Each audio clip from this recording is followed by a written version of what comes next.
I spoke to one guy. We were getting on, chatting. He asked me where I was from, age, Like, the vibes were there. I thought he was cute. I know that he thought I was cute, evidently. And then I thought, let me just throw in, like, do you have any children? So I asked him, do you have any kids? And he was like, no. He was 36. And I was like, oh, okay, that's okay, fine. Then he asked me, do you have any kids? I was like, yeah, I've got 2. When I tell you guys, the vibe changed.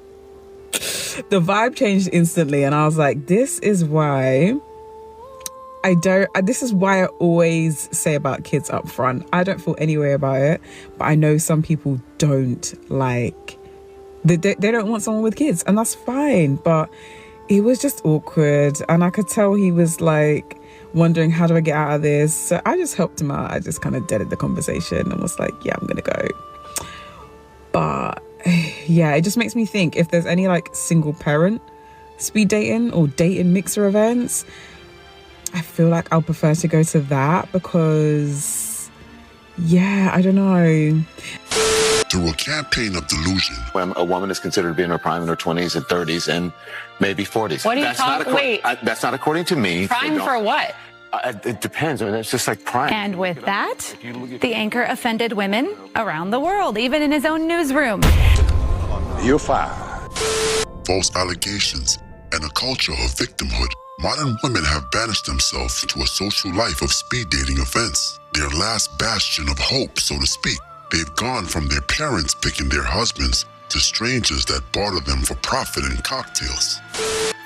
They only have 2 weeks left to register for what? For Destiny Date Night, our speed dating event happening on February 18th. If you're single or if you have single friends, tell them to RSVP with the link below. No different than the golden girl who spends her weekends playing bingo at the local rec center. 3 decades of propaganda that told her that real men don't care about babies from other men. If I was a grown-ass man, I would only date single mothers. Body counts. My body count is 1,572, and so I don't think body count should matter, to be honest. Like, I don't know. I've heard a lot of numbers, and it just doesn't really matter. Okay. Are you speechless? Yeah, just kind of said you're... Excuse me, you can't shame people because of their body count. 1,500, whatever the... 72. 72. That's insane. I'm gonna keep it real. Just say you're jealous.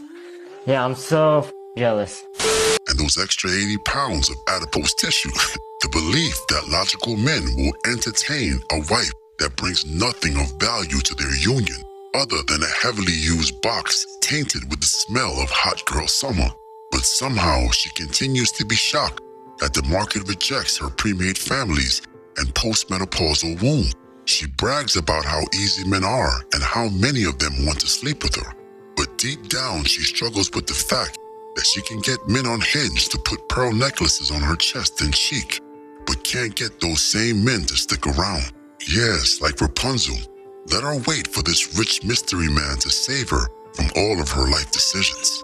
For example, any woman can get an enriched man, y'all. That's what wigs are for. That's what makeup is for. Don't listen to these dusties. They don't know what they're talking about. Like, when I'm sitting here watching these shows with these women who are married to wealthy men, they don't look like an Instagram baddie. They look like normal women who got on makeup and got their hair done, which we all could do. So I don't know why these men wants to believe that all women couldn't get a rich man, or I don't understand why they believe that. Like, I really don't get it.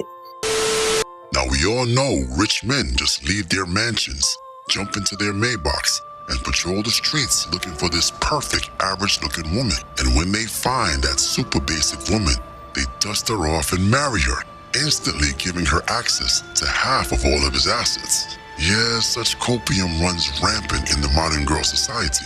And this is why we see such a rise in single women, some even calling it an epidemic. We have gotten so far into like encouraging everyone to be independent and be happy on their own, which is important. I say it all the time. It is very important. Now you see how fast she has to retract her independent girl statement. This is how powerful the bitter sisterhood is. They lurk around these spaces like KGB secret police, ready to cancel any woman that doesn't conform to the standard. I mean, look, you can literally see the fear in her eyes. I mean, this is why there is little hope for women like this. They have been indoctrinated so well by the feminist Cosa Nostra that they cannot be rehabilitated. But I think that we're kind of in a point where we've overcorrected. Like, you keep seeing this rhetoric of like, oh, you don't owe people this, you don't owe people that, like, you don't have to put up with that.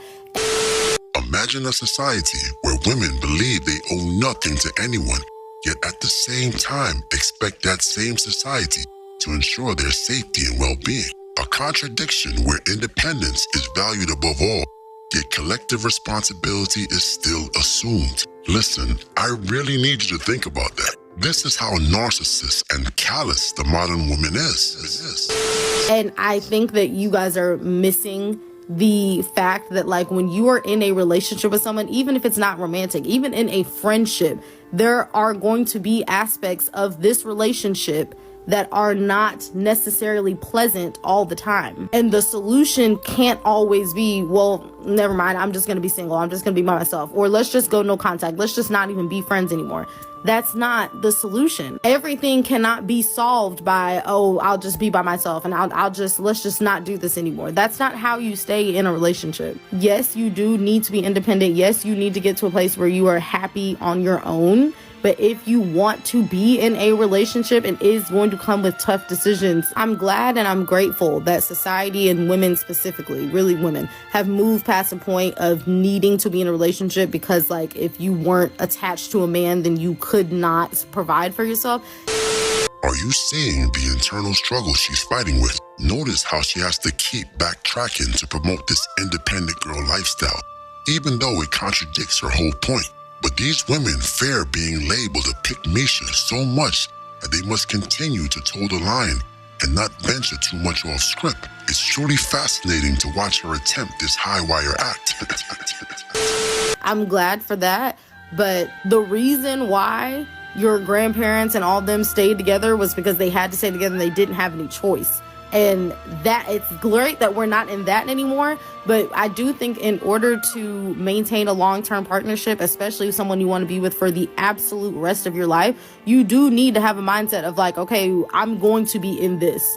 Like, leaving actually is not an option. Like, I'm going to stay and I'm going to make this relationship the best that I can make it because that's what I committed to. That's what I decided to do. And leaving and being by myself is not an option. But when everybody is so quick to say, let's just give up, throw my hands up and walk away, you can't stay together that way. That doesn't make any sense. And again, this is something that I'm guilty of. I've talked about this multiple times. Like, I'm the very first person to throw my hands up and say, just don't call me no more. Leave me alone. But again, that's not how you stay in a relationship. And I think that a lot of us are at that place, both men and women, where we have decided it's easier to just be by myself. Let's be clear. If a man says he wants to be by himself, it's because he's trying to protect his sanity and peace. Not because he's trying to be independent. Let's not engage in any false equivalencies. This is all on you.